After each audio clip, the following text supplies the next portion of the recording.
So first, just thank you, everyone. Thanks for showing up and coming. So I'm at Middleway School right now in upstate New York, and school has been closed for a few days, and we're looking to be closed for another 2 weeks at least, and are very much in the middle of the current state of things and responding as best we can. And one of the things is to transition, like many people are doing, to online programs for our students. For those of you who are parents attending tonight, you know that we're doing a lot online with you. And those joining from afar, we're working with the students and also trying to support the broader community with offerings like this, with online teachings and online meditations and other various offerings. So just trying to keep the thread and also exploring ways that, advantages that we can take in being in our own separate worlds, yet remaining together in different ways. So that's how this began, and a lot of we'll get into as we go on the actual places that we're inhabiting in our own spheres. But I think in general we all can feel that there's obviously a lot of anxiety, a lot of fears, concerns, and confusion, right, about how to respond to what's happening, both in our local communities and the world in general. So that's the inspiration for the talk tonight, particularly how the Buddhist teachings can be relevant to our current situation, and particularly within that, as parents and caregivers, how can we use these circumstances as opportunities, actually, for growth, for opening and connecting more. So that's a little bit of what we'll be gaining into. So tonight, I'd like to. There's an arc to what we'll be doing, and I can talk about that later. But we'll begin with a short meditation. So I invite you just to take a comfortable seat. However you feel comfortable. And we'll be sitting for about 10 minutes, and I'll lead a guided meditation.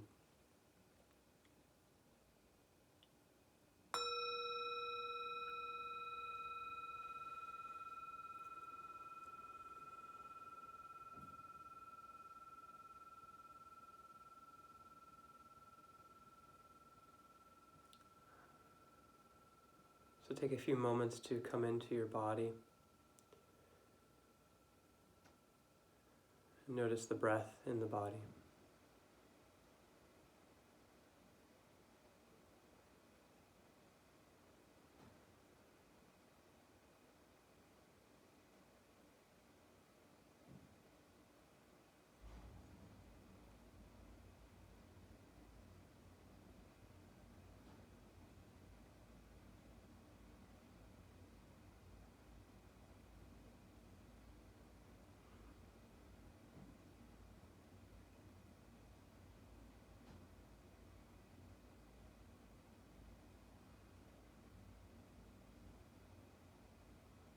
Just give yourself this gift of paying attention and simply feeling what you feel.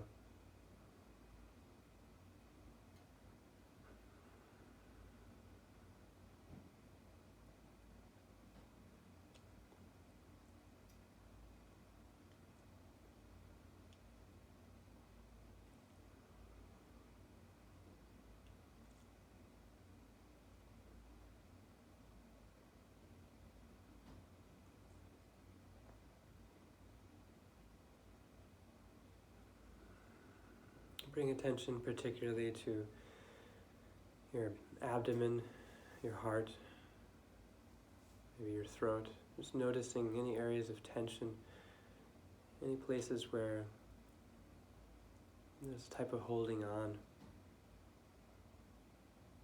In an open way, just receive. Notice what's going on.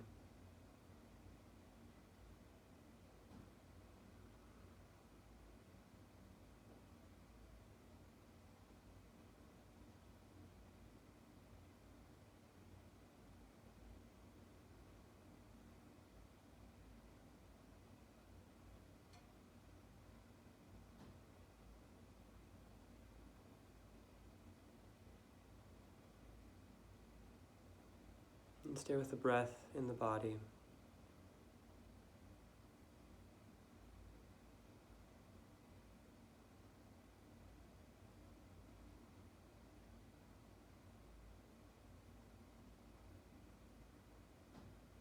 As things settle, notice what shows up.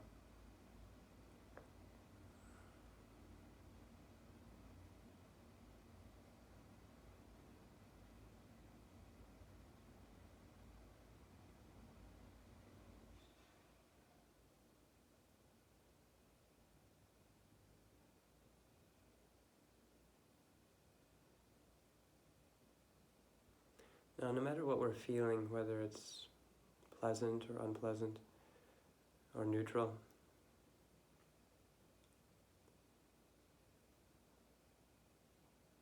we simply accept, we notice, and we allow it to be there, just as it is.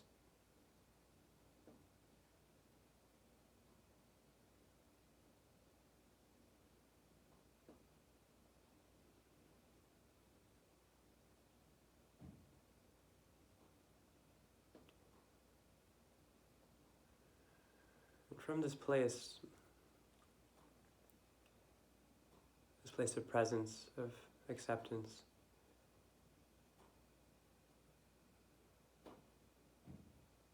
imagine and bring to mind all of the things that are supporting us right now. Beginning with our body itself,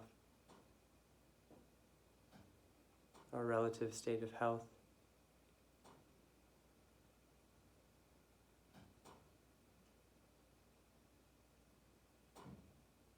the clarity of our mind,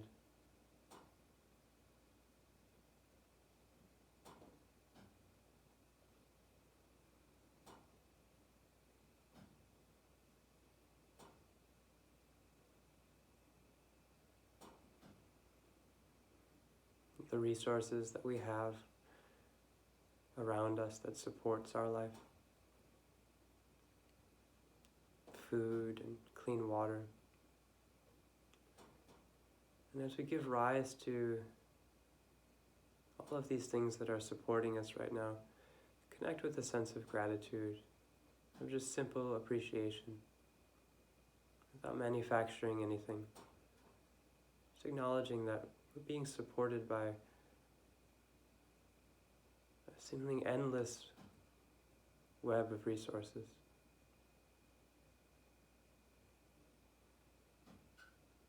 Our families, our friends who are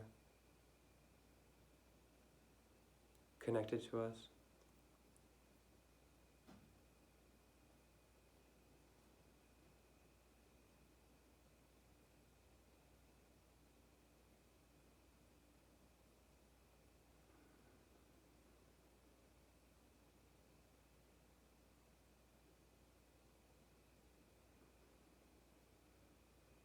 These buildings that we are in that shelter us.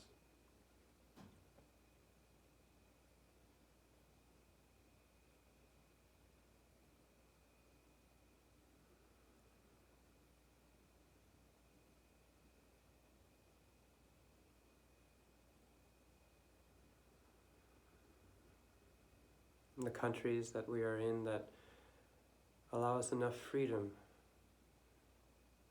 to show up in this way. Freedom from war.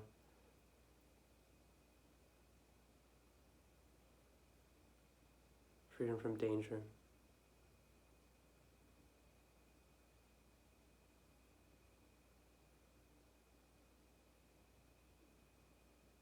Freedom to speak and to hear.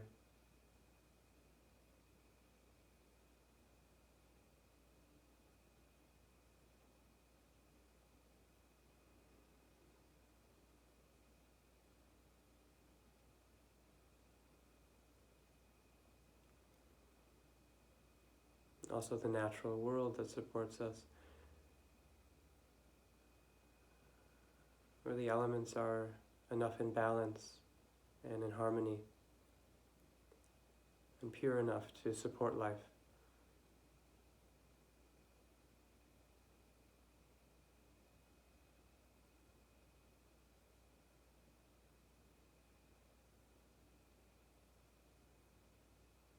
So again, the practice here is simply giving rise to connecting with a sense of gratitude.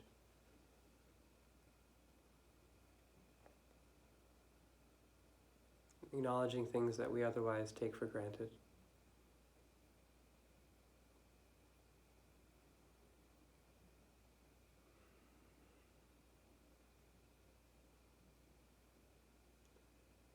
And on a deeper level, especially those of us who have a practice and have a connection,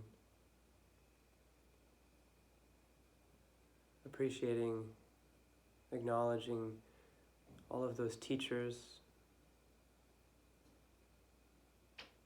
who have allowed us to grow.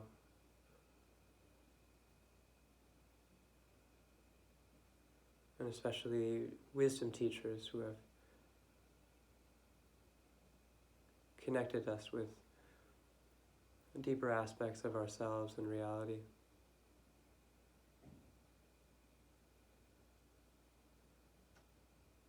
Again, just acknowledging this.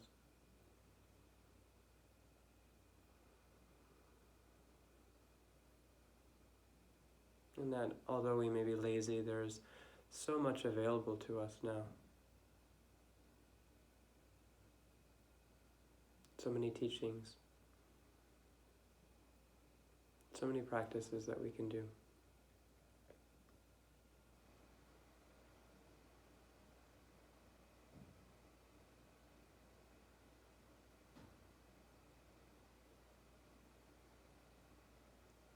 Now, in your own way, just bring to mind whatever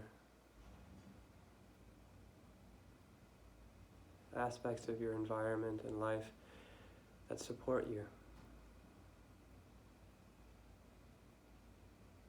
that nourish you.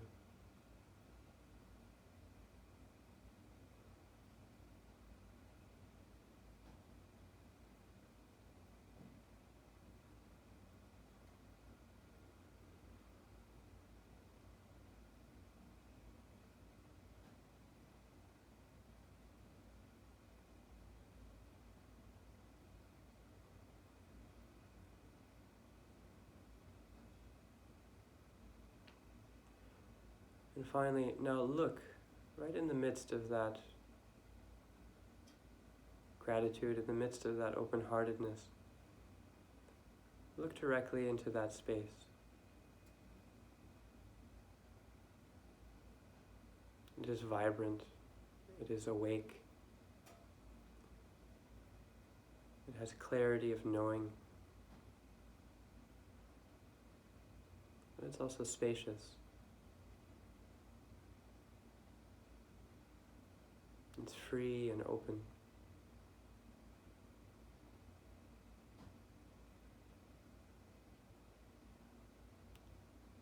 Look at that mind of deep gratitude. Notice its qualities.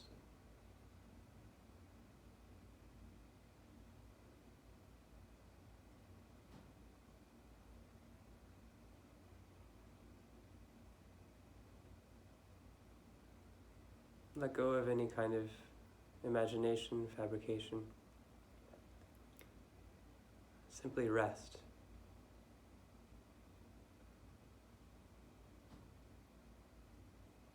Allow that mind to know itself.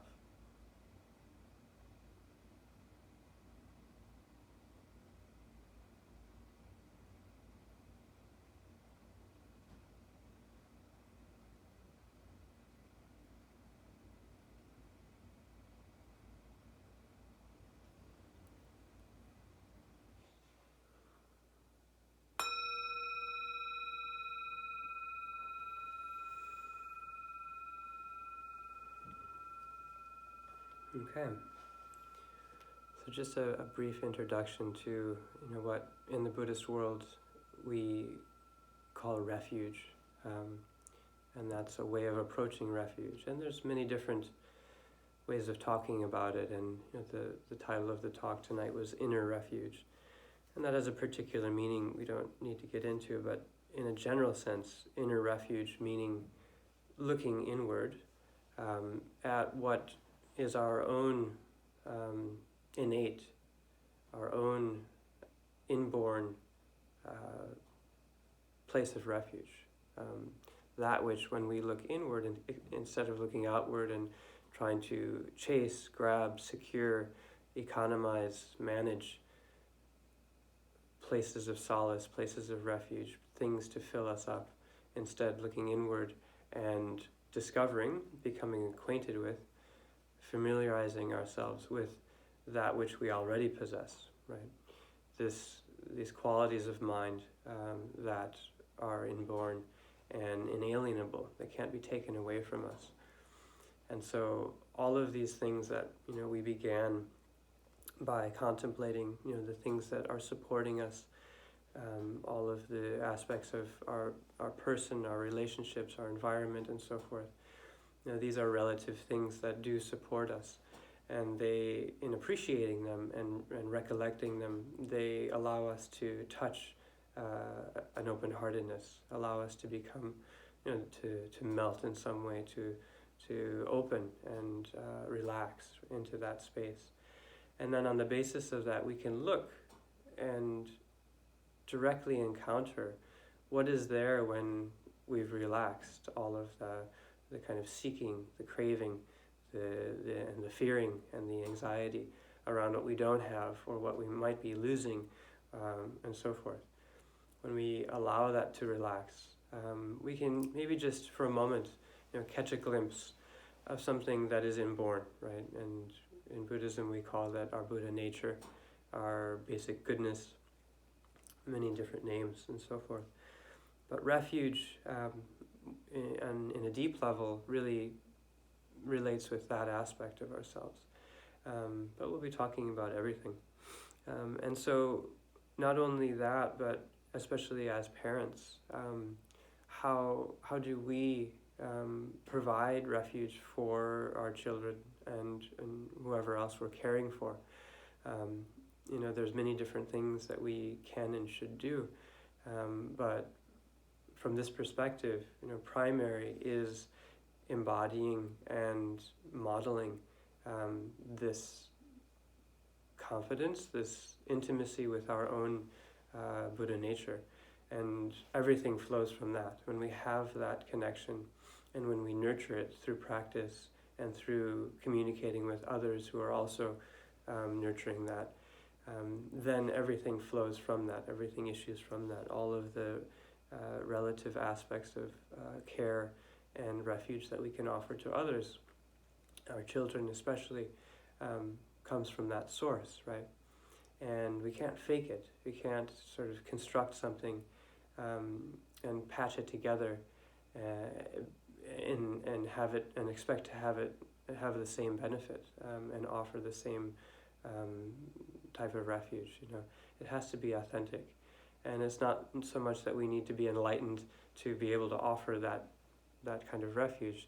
It's just that we're committed to that, and we are committed to supporting and being with others who are also committed to that. And it's just a basic orientation of altruism, right? And so this is really the basis, the foundation for what we'll talk about. But then again, now we're not always able to have this time to sit and to connect in that way. And especially now with what's going on, everything that's happening around us, there's a lot of fear, obviously. There's a lot of anxiety and uncertainty and so forth.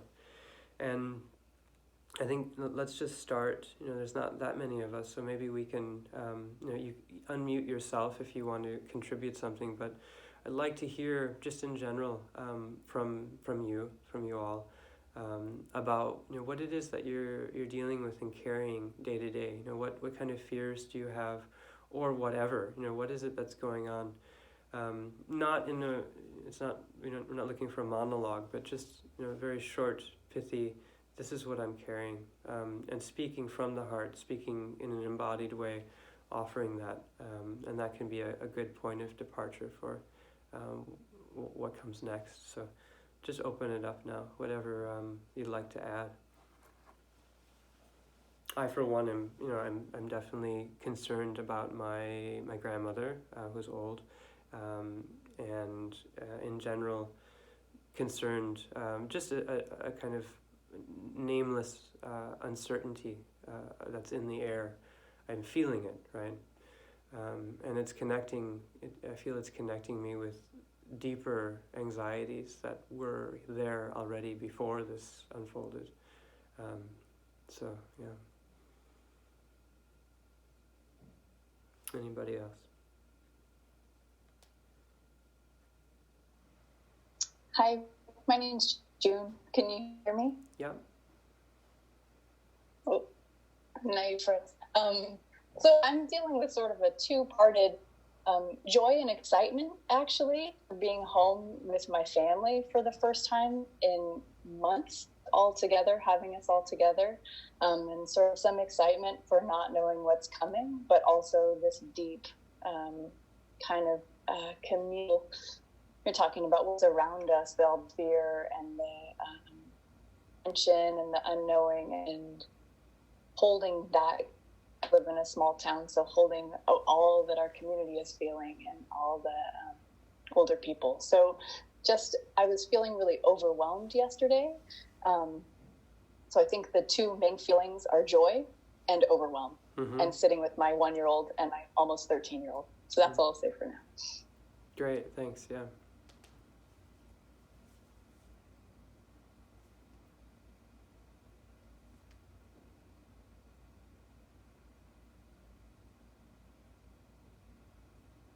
And if you're numb, that's also very normal. I feel that as well. I will, Hi, if I may Cecile. offer up. Hi, everybody. This is really lovely. Thank you for doing this and organizing this. And it's really, this is precious, to be together with you all, actually.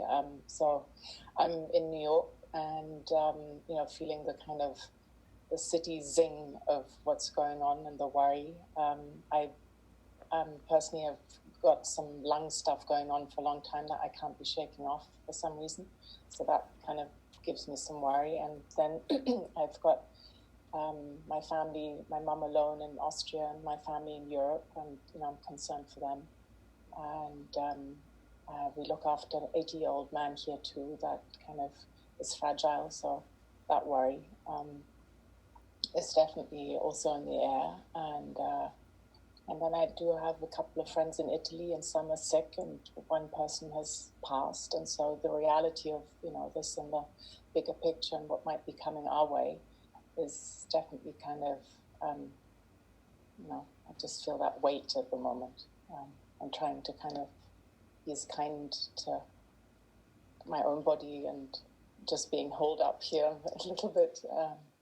So thank you for joining with all of you over, kind of the web here is very precious. Thank you. Thanks, Cecile. Yeah.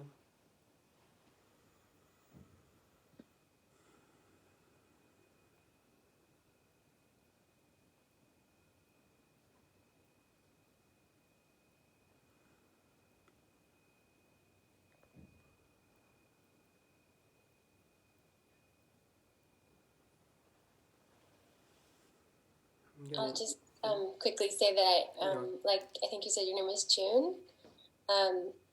I share that odd feeling of joy to be at home and sort of excitement that I can work on some things I wanted to do. And maybe I'm a little bit of a drama queen, but the whole thing that's happening is sort of so interesting. I guess my fear is that just like other opportunities we've had in history, like 9/11, when you're like, this could really actually lead to some social change or something, and then it's this tidal wave of being not in control of a lot of systems that control me on a big, government level. So it's sort of a peaceful moment right now before the outcomes start really hitting. Mm-hmm. Yeah.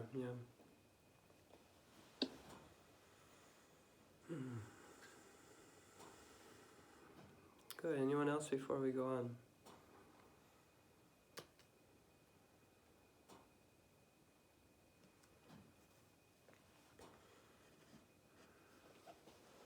So So this sort of dual aspect, that June you mentioned and has come up, where we're on edge. There's an edge that is threatening on one hand and exciting, interesting, relieving on another. I don't have to get up at 6:30 anymore. But there's this edge, right? And there's a newness to it. There's a freshness to it. But it's also there's an uneasiness to it as well. Riding that edge, will be a huge part of our practice and of what we can offer, going forward.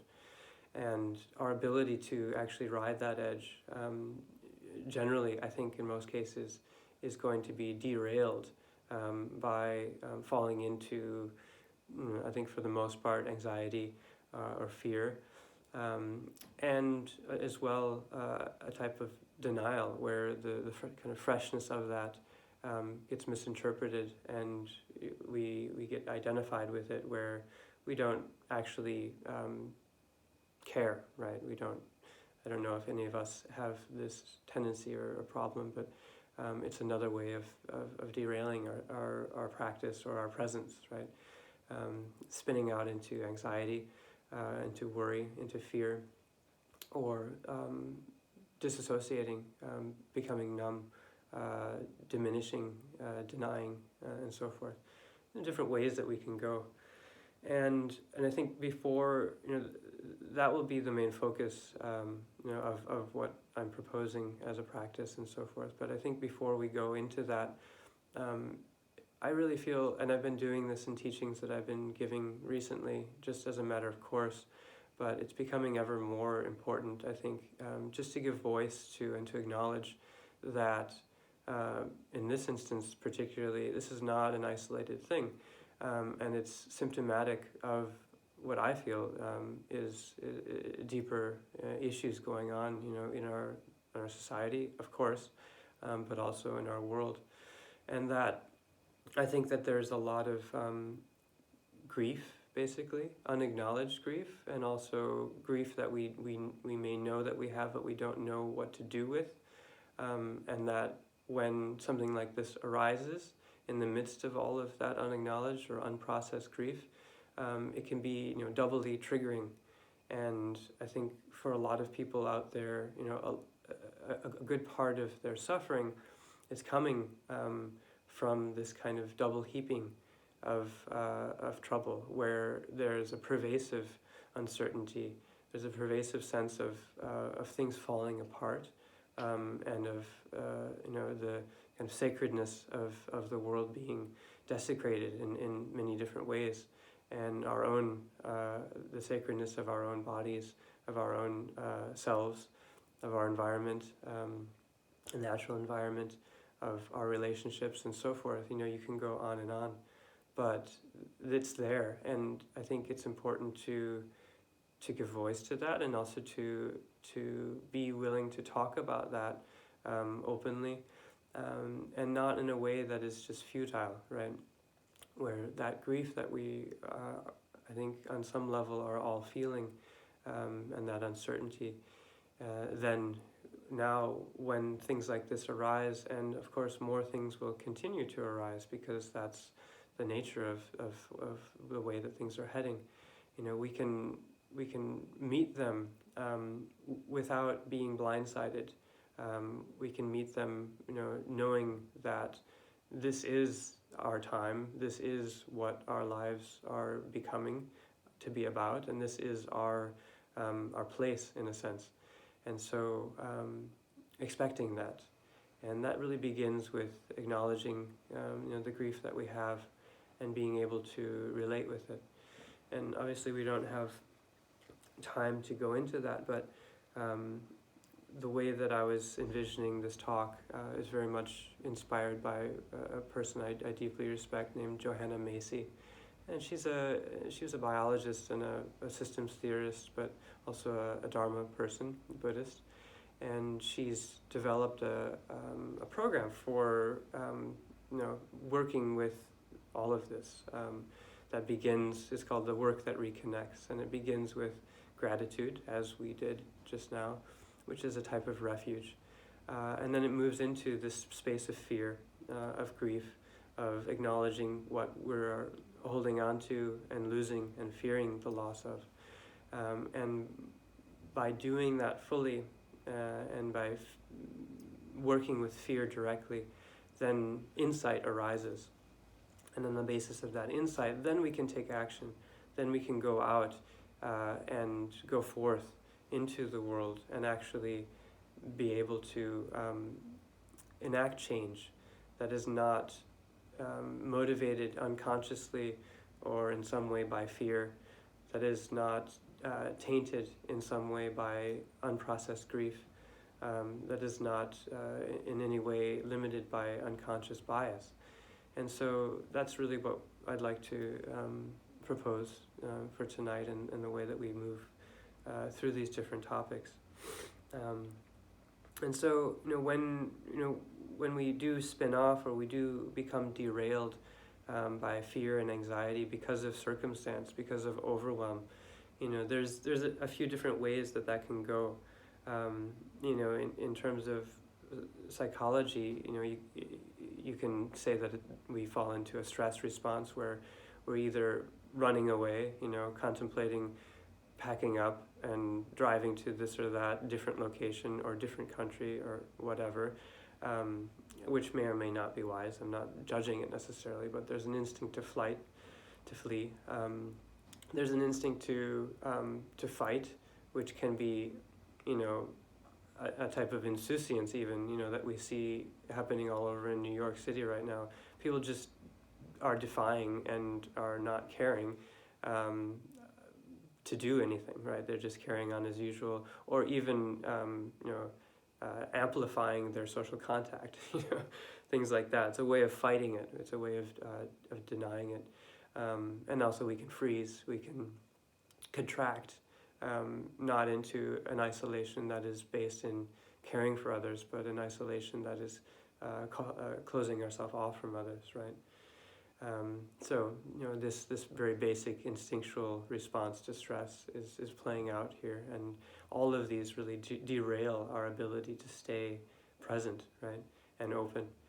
And in general, I think those can be boiled down to a basic response that's either, we're either freaking out or we're diminishing or denying that anything is wrong.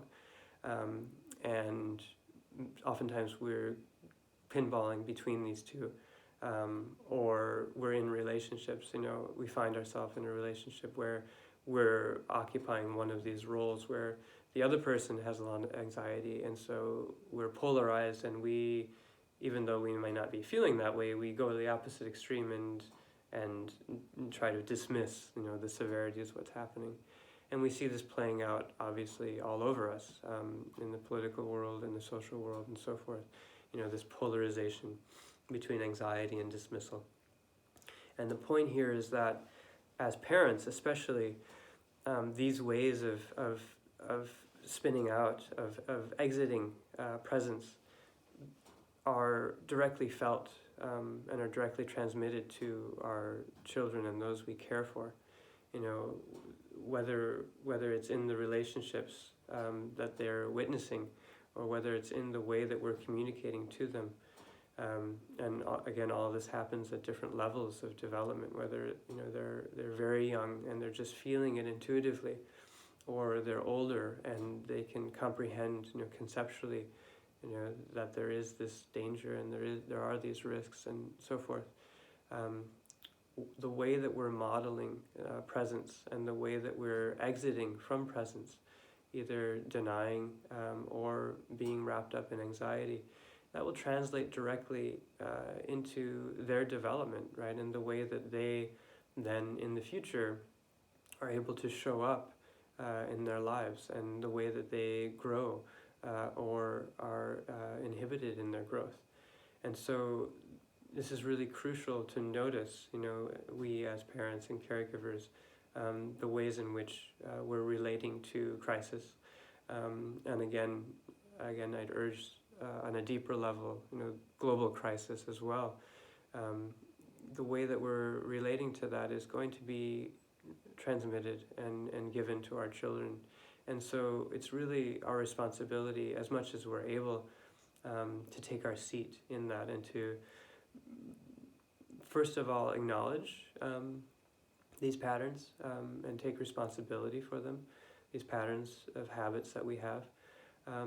But then also, as much as we have access, to practice and to actually not only not take these exits, not only remain in presence, but to use these upheavals, these times of great uncertainty and challenges and so forth, to use them as actual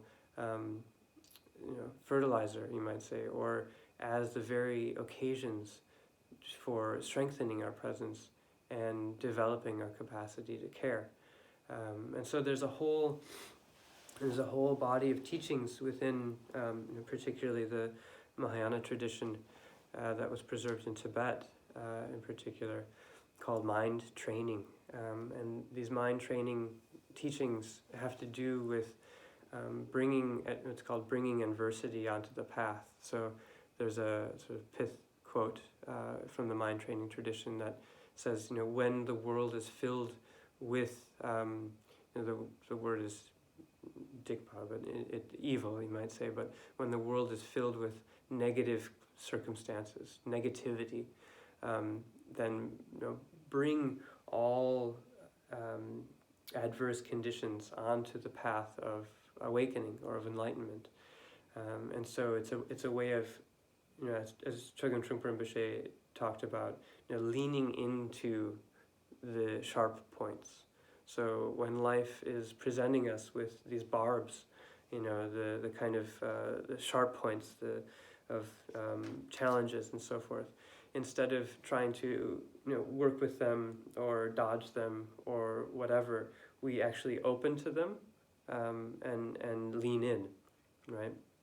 And in doing so, it's not a kind of martyrdom, and it's not a kind of self-sacrificing attitude.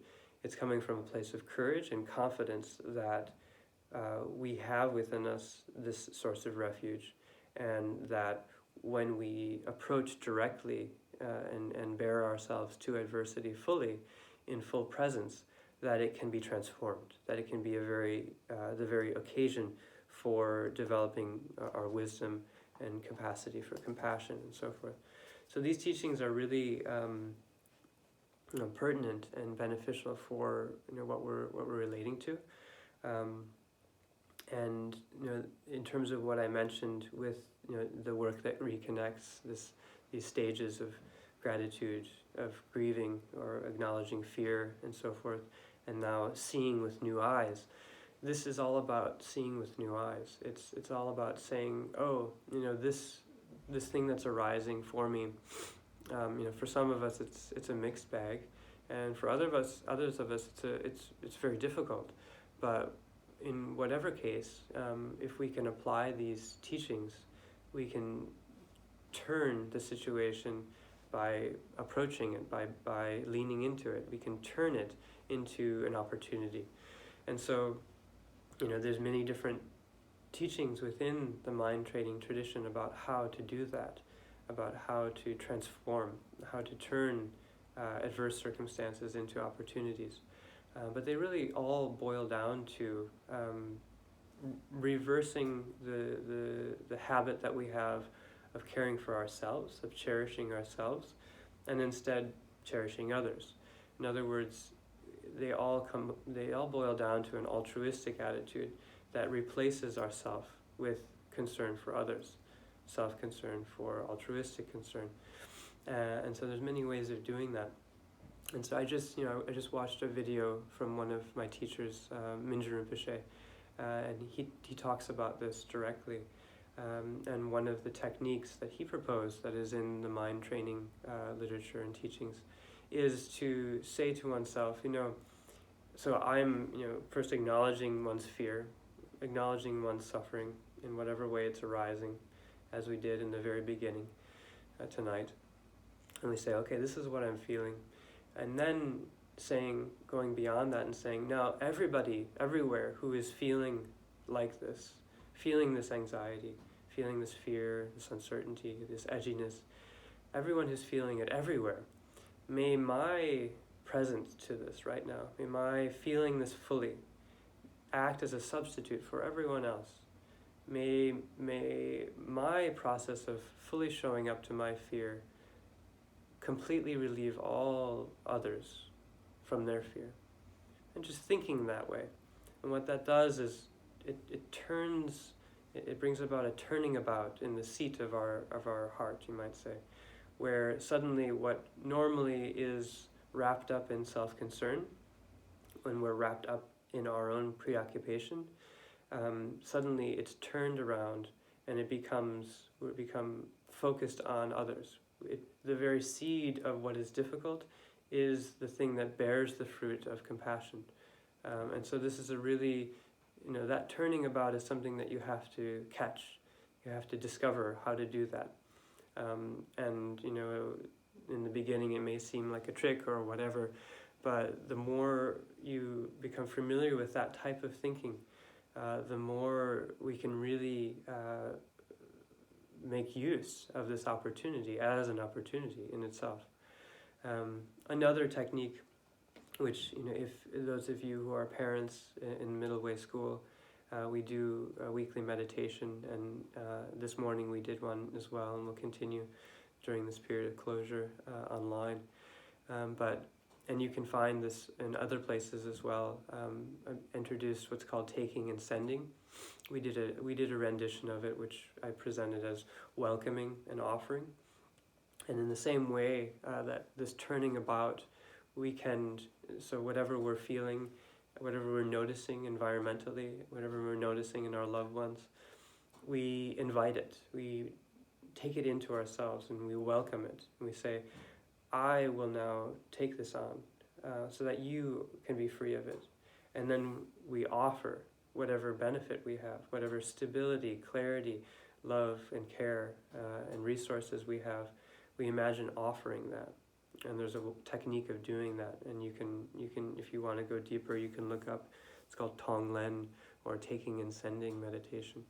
And it's profoundly effective for turning this whole situation on its head, for totally transforming what is otherwise alienating, a situation where we're creating boundaries between ourselves and others, necessarily, for good reason, but also there's an added boundary of the anxiety, there's an added boundary that the fear puts onto the situation that's totally unnecessary and is actually not only weakening us, but also depriving us of this opportunity to use this situation to connect more. We may have to do it virtually, we may have to do it as a visualization practice of meditation, but it can be that opportunity. And so when we do it, when we breathe in that way, welcoming and offering, or when we orient our mind in that way, opening and receiving, the very thing that is invoking fear normally now is creating compassion. And there's no difference, really. The energy remains. And so like we began with that kind of riding the edge, riding this razor's edge, where presence allows us to be in the middle of both what is difficult and what is beneficial. That type of presence. We can remain in that presence no matter what's arising by welcoming it in that way. And the very things that arise that are challenging, that are fearful, that create anxiety, they're the very basis of compassion and connection. And so learning that, and tonight we're mainly planting seeds for that. We're introducing, opening the door for that type of seeing and practice and so forth. And it'll take time to go deeper. But just so that, we have this knowledge. And it can go much deeper even than that. That turning about, first of all, it allows us freedom and allows us to connect. But it also opens a doorway to what is unconditioned. And this is what we began with in terms of refuge, where when the heart is suddenly moves from a state of fear to being at ease, and working with the situation dynamically. There's an openness there. And if we can look into that openness, if we can discover within it, its innate qualities, then this becomes a practice of wisdom.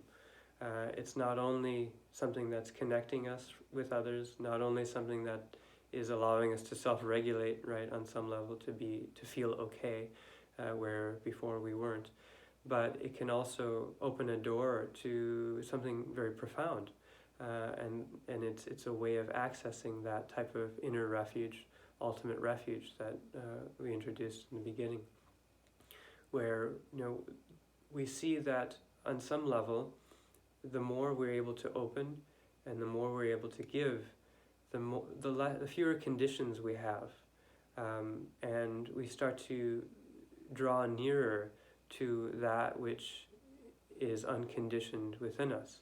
So we're dropping our conditions, we're dropping all of the things that we need, we believe that we need to feel relaxed, or that we believe that we need to feel fulfilled.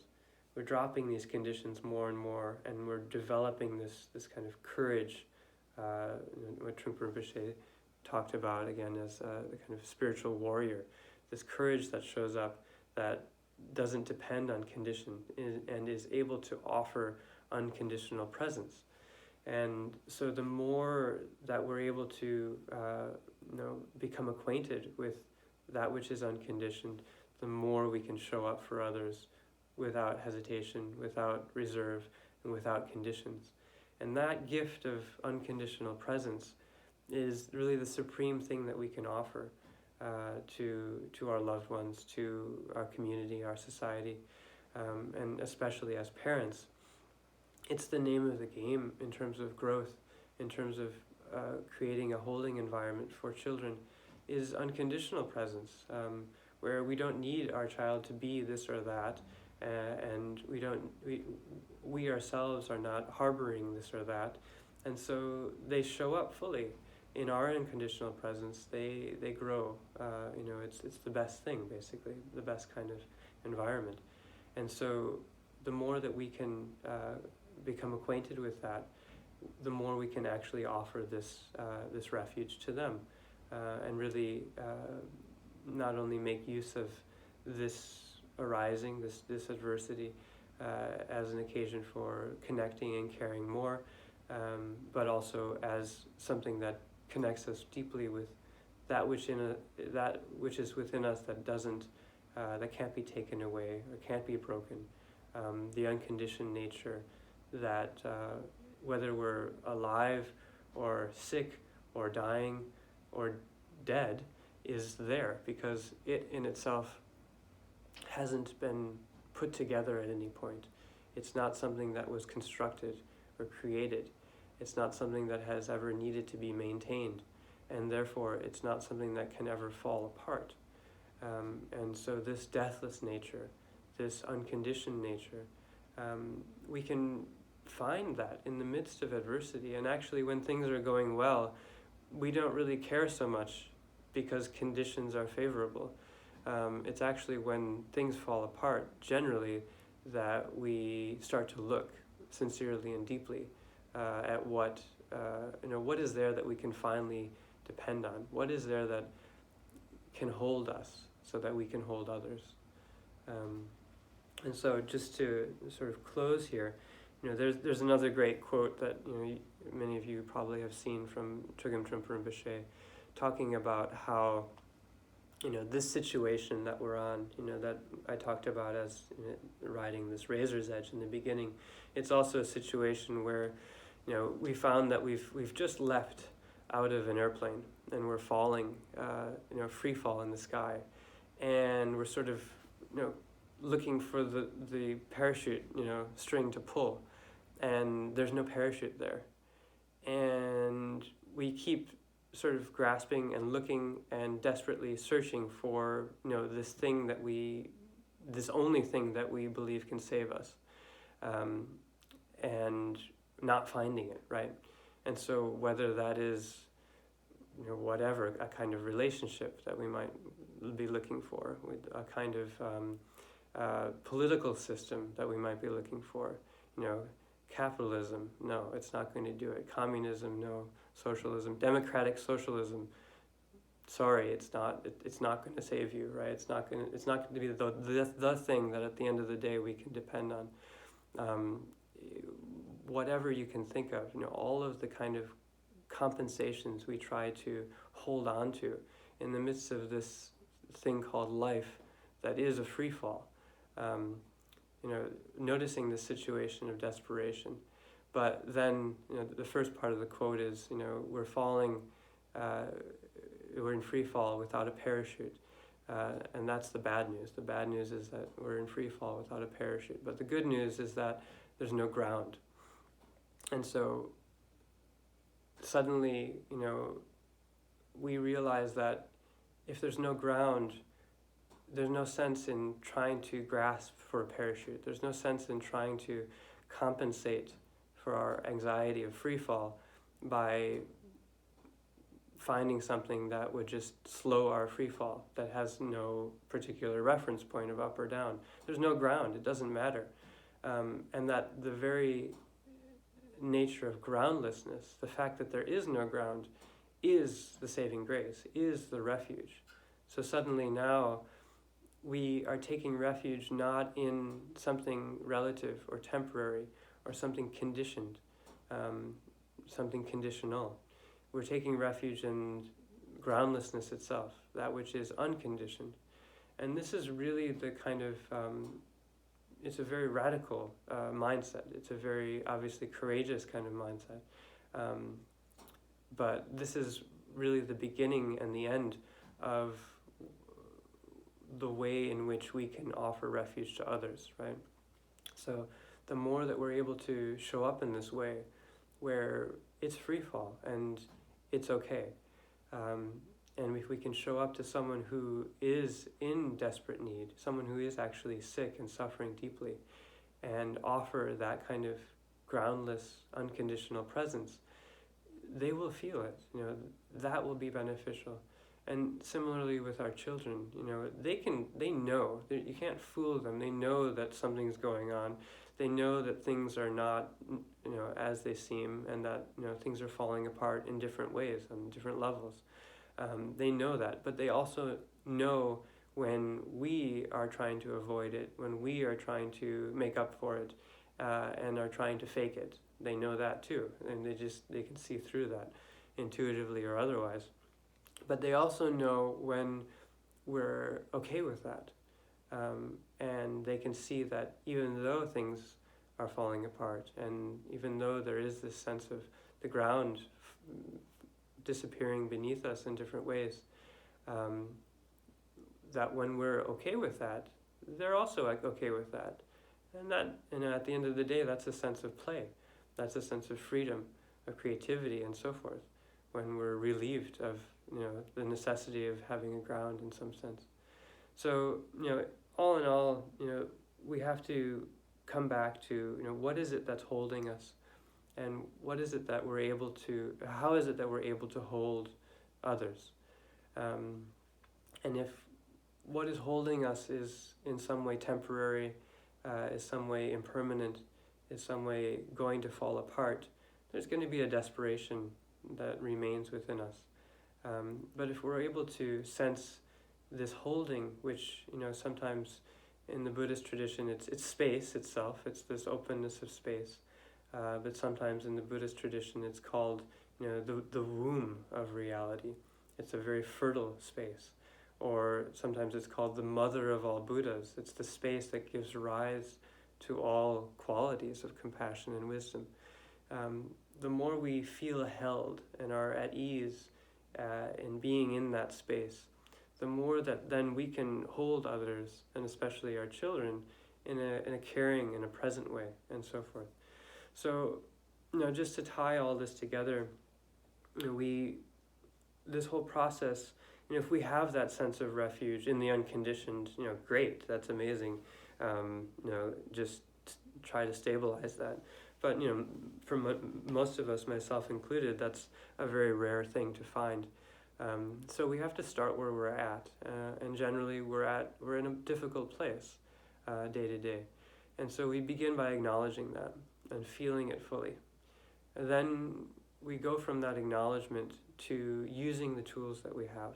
So these tools that I propose today, the tools of mind training that rely upon this basic shift in our orientation from self-centered preoccupation to altruistic concern.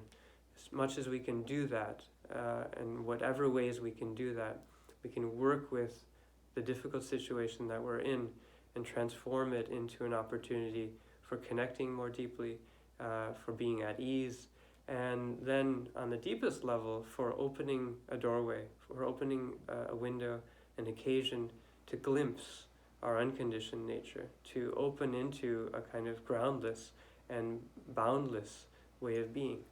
And again, it may happen just once in a while or just for a brief instant, but the more that we then can familiarize ourselves with that, then the more this whole cycle can start to develop. The more we can apply ourselves in adversity, and the more we can show up for others, our children and all those that we care for. So that's basically the whole arc of this, and again, really encourage you to use this time. It's a type of retreat, and when we take retreat, we put up boundaries, and we withdraw, in different ways from social interaction and many other things, and we do that as a gift. It's a gift to ourselves, and we do that as a gift to others, because by taking time to withdraw in that way, we discover these resources, and we discover the innate sense of interconnectedness that we have, and how we're all tied together and depending on one another. So use this as a gift, appreciate that and make use of it, and really see that there is so much wisdom in what is arising, not only in the earth's response, you might say, to its desecration, but also in our response to the ways in which our society is structured, the ways in which our relationships are structured, and the ways in which we care for others and ourselves. So it's a really great opportunity to bring light to all of that, and then hopefully to actually go forth with new eyes, go forth with insight, and affect change in the world, in terms of what Noah mentioned before, that this is not just another bad thing that happens that actually consolidates the power of the neoliberal establishment, or whatever you want to say, however you want to put it, that this actually can be an occasion for change. So, yeah. So I think now, it's 9:30. I think if anybody wants to check out, you can feel free to do that, but maybe we can open it up to a discussion. And if anybody wants to share anything or ask follow-up questions or anything, I think we can do that. And you feel free to check out at any time. We'll leave maybe another 10 minutes for talking. If anyone wants to talk, you guys are kind of ready. There's a question in the chat. Oh, great. Okay, I see it.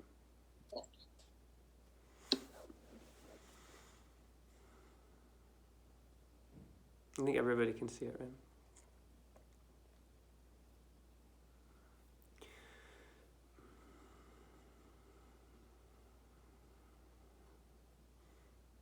So JD, is this Grace's JD? Yeah, JD, I know you in name only. Do you want to just say this? It'll be easier for me to respond. Yeah, basically, I'm a teacher, and one of the things that I found very difficult today, being the first day, quote unquote, back to school, was balancing my responsibilities as a teacher to be in touch with all of my students online in this virtual world, with the responsibilities of being a parent present in the moment, making sure all of my children's needs are met. And I have 3 of them. Do you want to jump in on I that? just specifically, like, he was on one computer doing work. I was on a computer doing work. My 13-year-old was on a computer doing work.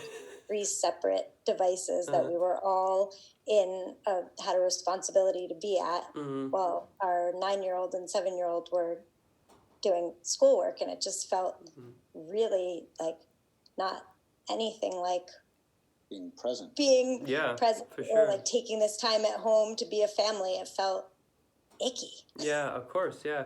Well, I mean, it's the same thing. You know, we talked about this morning with in terms of boundaries.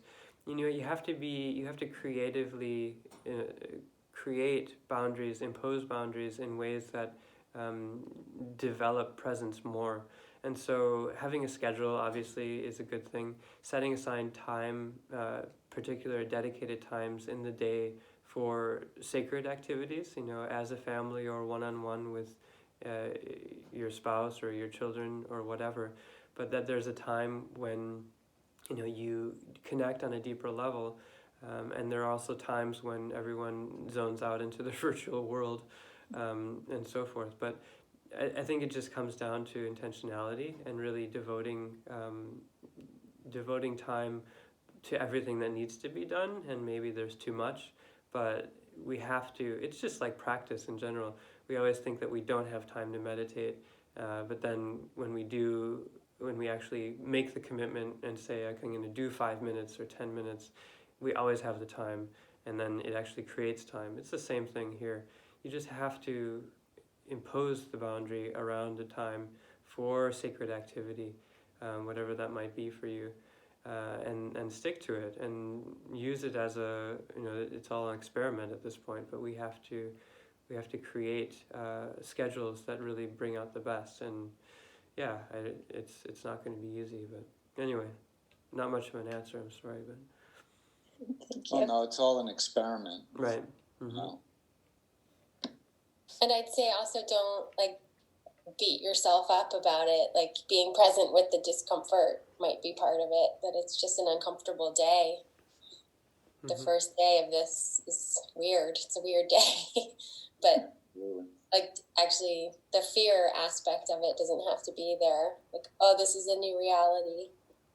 I mean, No, it's just, your head spins. Yeah. I'm not sure it was actual fear. It was just at the end of the whole thing, my head was about to fall off. Having a sense of humor can really help too. Just like Grace, it seemed like you have it a bit already. Like stopping and saying, like, look at us, this is absurd, and then just sort of laughing about it, right? That can help too. Thank you.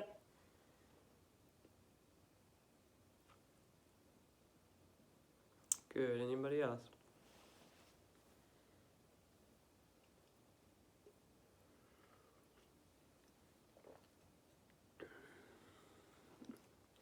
Any kind of practical questions? Noah's always trying to bring me down out of the realm of high thinking to like, so what do we actually do? Day to day, moment to moment. What is it like for you guys? Has it been, and what challenges do you anticipate? Any other people with kids at home? Trying to balance it all? Yeah, let me look here. Oops. Hey, Melissa. You're muted. I'm unmuted. There you go. Yeah, I related to what you said a lot. I have a 7-year-old stepson and a 3.5-year-old who actually just came down with a fever in the past few hours. My partner and I are to be working at a certain, right? Like it's absolutely absurd, and I was totally miserable. Any of them are talking about. And I'm strangely most calm while working, which bothered me. Couldn't really lean into that. I think I popped out on the other end, just being like, hey, there's some of my work's just not going to get done. I'm also a teacher, but I'm not I don't have 130 students like I used to, so it's nothing like what I think JD might be experiencing. So there's a way to attend to all of them and let some of the other stuff go. So I just sort of left today feeling like I just need to, like Lama Karma was just saying, like set certain boundaries, and when my kids are totally freaking out, just turn everything else off. But that's me talking at the end of the night while they're in bed. So we'll see what happens tomorrow morning. I feel like our kids did really well. I think it was us that struggled more. And our 13-year-old was on a computer all day for school from 9 to 3:15. And she came out of it, like we went on a hike and she was just wrecked. She was like, I am not liking this. This sucks. Yeah. Yeah, I mean, there's definitely a risk that this kind of e-learning can go the wrong way, right? It's definitely not a substitute in any way. So we have to, like you're saying, it's an experiment, but we have to figure out how to use it judiciously, right? So. Yeah.